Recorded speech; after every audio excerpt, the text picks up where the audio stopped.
तो middle east में जंग के बीच अमेरिकी राष्ट्रपति ट्रंप ने प्रधानमंत्री मोदी से फोन पर बात की। तो इंडियन लीडरशिप है, उसकी बात हो रही है अमेरिकी सदर से।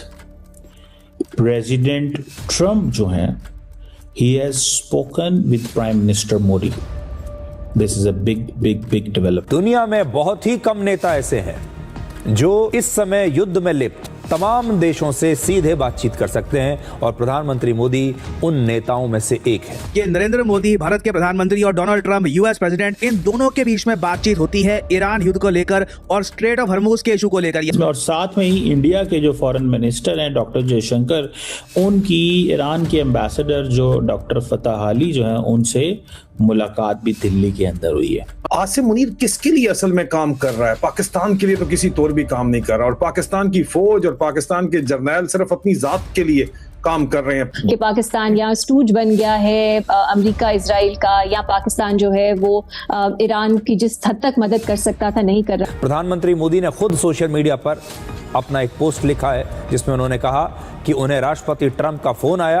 तो यहाँ पर आगे लिखा है, भारत ओपनली ट्रंप को पहली बार कह रहा है कि स्ट्रेट ऑफ हॉर्मूज ओपन रहना चाहिए, डी एस्केलेशन शुरू कर दो और इस वॉर को खत्म करने का समय आ चुका है। हुआ जी, और ट्रंप ने जी यू टर्न मार लिया है। और उसके साथ ही ट्रंप का कहना है कि जी ना सिर्फ ये कि भारत के साथ उनके रिलेशंस जो हैं वो बहुत स्पेशल हैं, बहुत अच्छे हैं। ट्रंप तो खिलाड़ी है, बॉस है, लेकिन नरेंद्र मोदी भी कुछ कम नहीं है। भरपूर जम के ये कबड्डी में लड़ाई हो रही है। हाँ जी, बिल्कुल ऐसे। अच्छा, मैं समझता हूँ कि जो ट्रंप है ना, वो कंपेयर्ड टू मोदी एक पागल आदमी है। फिर अगर उसको कंपेयर करूं ना मोदी से, मोदी 100% एक सेंसिबल आदमी है, मैच्योर आदमी है, और उसकी एक्टिविटीज में, उसकी बातों में, चाहे पॉलिटिक्स है, उस पॉलिटिक्स में एक मैच्योरिटी है। ट्रंप के पास वो मुझे वो नजर नहीं आता।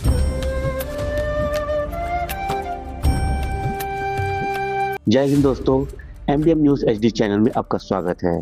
दोस्तों, वेस्ट एशिया में टेंशन अब नेक्स्ट लेवल पर पहुंच गई है। यूएस, इजराइल और ईरान के बीच वार का आज 26 डे है और पूरी दुनिया की नजरें अब इंडिया पर हैं। कल ही डोनाल्ड ट्रंप ने पीएम मोदी को कॉल किया, जो दिखाता है कि इस ग्लोबल क्राइसिस में पीएम मोदी का स्टेटस एक मैसिव ग्लोबल लीडर के रूप में कितना बड़ा हो चुका है। ट्रंप ने स्पेसिफिकली इंडिया की इन्वॉल्वमेंट मांगी है सिचुएशन को संभालने के लिए। पीएम मोदी ने ट्विटर पर क्लियर कर दिया है कि इंडिया पीस और द एस्केलेशन का चैंपियन है।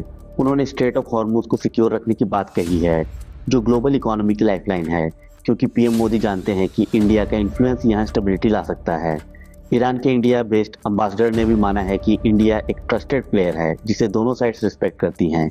एक तरफ ट्रंप का 15 पॉइंट पीस प्लान है और दूसरी तरफ यूएस के 1000 पैराट्रूपर्स डिप्लॉय हो रहे हैं।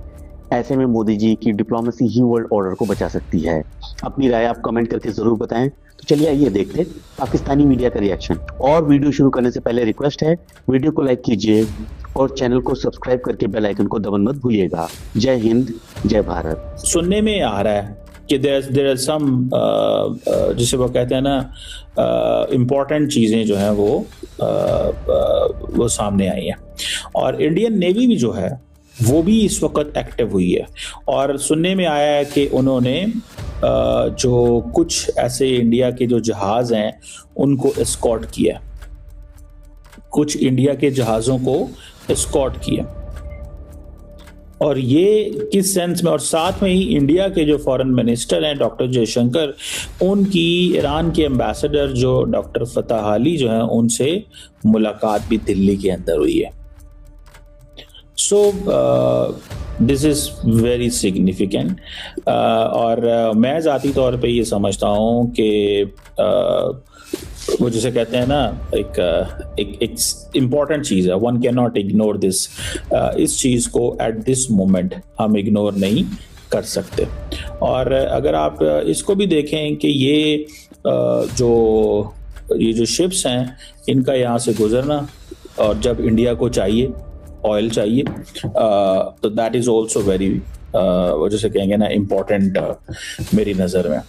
बहरहाल क्योंकि इंडिया के अंदर ये बात चल रही थी कि ये जो LPG के जो कैरियर्स हैं वो स्ट्रेट ऑफ हार्मूज से गुजर रहे हैं, और उसके ऊपर जो है वो इंडियन सी फेरर्स हैं, और ये इंडिया की जो पोर्ट्स हैं उन पे उन्होंने ये पहुंचना है।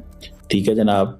और दे वर ऑल सेट कि ये क्या जो है वो करने जा रहे हैं। और सुनने में आ रहा है कि इंडिया कहता है जी कि हम तो डी-एस्केलेशन को सपोर्ट करते हैं, रेस्टोरेशन ऑफ पीस को सपोर्ट करते हैं, लेकिन सवाल ये है कि why now, why now? India को क्यों इंगेज किया गया? इंडिया को क्यों इंगेज किया गया? प्राइम मिनिस्टर मोदी जो हैं वो तो ही हैज़ ए, उनका जो इन्फ्लुएंस है या उनकी जो पोजीशन है वो क्या है, वो कहाँ पे, वेयर डज ही स्टैंड, वो कहाँ पे जो है वो खड़े होते हैं when it comes to you know जो ईरान के ऊपर इन्फ्लुएंस के हवाले से बात की जाए। तो ये भी एक सवाल जो है वो हमारे सामने मौजूद है। बहरहाल ये आप समझ लें कि कहीं ना कहीं पे it's a very very big development, इसको एक बड़ी डेवलपमेंट के तौर पे देखा जा रहा है। और कहीं ना कहीं पे, ठीक है जी, दैट्स सिग्निफिकेंट। सुनने में ये भी आ रहा है कि इंडिया जो है वो कहता है जी कि हमने चाबहार के ऊपर अपना 120 मिलियन डॉलर का कॉन्ट्रैक्ट पूरा कर दिया है, and India says it has no further financial commitment. तो इट मीन्स कि जो करना था कर दिया, अब हम नहीं कर रहे। इंडिया मिडिल ईस्ट की जंग को देखते हुए एक और बात भी कर रहा है, which is very significant by the way at this moment as I speak with you। India कह रहा है जी कि पिछले 10 सालों से हम अपना डिफेंस के ऊपर काम कर रहे हैं। क्या कर रहे हैं? डिफेंस के ऊपर काम कर रहे हैं, और हम मेक इन इंडिया पे चल रहे हैं। हमें किसी की जरूरत नहीं है, हमें किसी की जरूरत नहीं है। हम कोई इस वो मसले में नहीं है कि हमने क्या करना है और क्या नहीं करना, ना ही हमें कुछ वो पूछ सकते। ठीक है जी। अब अगर for example if this is the case, ठीक है जी, if this is the case, अगर ये केस है कि जिसमें इंडिया अपनी वो कैपेबिलिटीज जो है वो बिल्ड कर चुका हुआ है, और वो कैसी बिल्ड कर चुका हुआ है कि एक तरफ उसके पास असला भी है, तेल भी मौजूद है। यही कहना चाह रहा है ना इंडिया कि हमारे पास भैया असला भी मौजूद है, हमारे पास तेल भी मौजूद है, हमें किसी की कोई परवाह नहीं, एंड वी डोंट केयर, और हम अपने घर में बैठे हुए हैं। अब सुनने में आया कि जो ये 2 वेसल्स आ रही हैं जो स्ट्रेट ऑफ हार्मुज़ से एलपीजी कार्गो लेके आ रही हैं, तो इंडिया की, मैंने आपको बताया था कि एक ही ताल्लुक है ईरान के साथ, और वो है कि उसकी एनर्जी सिक्योरिटी को ईरान मेक श्योर करे, और वो भले स्ट्रेट ऑफ हार्मुज़ हो, वो भले बाबुल मंदेब हो, इनमें से कुछ भी हो। दैट्स वेयर इंडिया वांट्स कि ईरान हमें इसमें कॉम्प्रोमाइज, हमें हेल्प करे।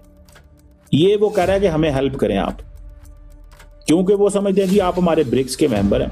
अगर आपको वीडियो पसंद आए तो चैनल को सब्सक्राइब करें और बेल आइकन को जरूर दबाएं ताकि आपको ऐसे ही लेटेस्ट वीडियो की नोटिफिकेशन मिलती रहे।